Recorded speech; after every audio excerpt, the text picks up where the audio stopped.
তৃতীয় বার্ষিক রাজ্যস্তরীয় খেলকুদ সমারোহকে 2024-25 সামনে রেখে বর্ণাঢ্য শোভাযাত্রা অনুষ্ঠিত হল জলপাইগুড়ি শহরে।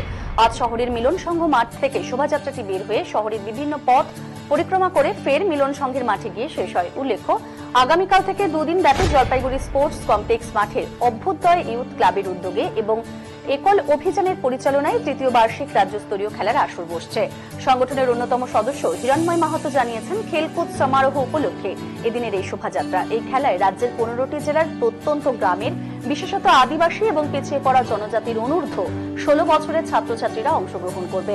জলপাইগুড়ি স্পোর্টস কমপ্লেক্স ময়দান 100 metre, 200 metre, 400 metre, long jump, high jump, kabaddi, কুস্তির পাশাপাশি যোগাসনের প্রতিযোগিতাও রয়েছে বলে তিনি জানিয়েছেন।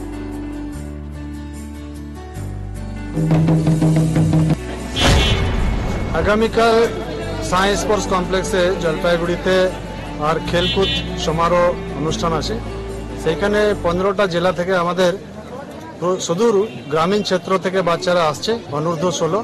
তাদের অ্যাথলেটিক্স, তার মধ্যে 100, 200, 400 মিটার রান এবং লং জাম্প এবং হাই জাম্প, তার সঙ্গে কুস্তি, কবাডি ভাই বোনেদের, তাছাড়াও আচার্য দিদি ভাই দাদা ভাইদের আর আমাদের যোগাসনের কার্যক্রম আছে। কোন কোন জেলা থেকে থাকছে এদের বাচ্চারা?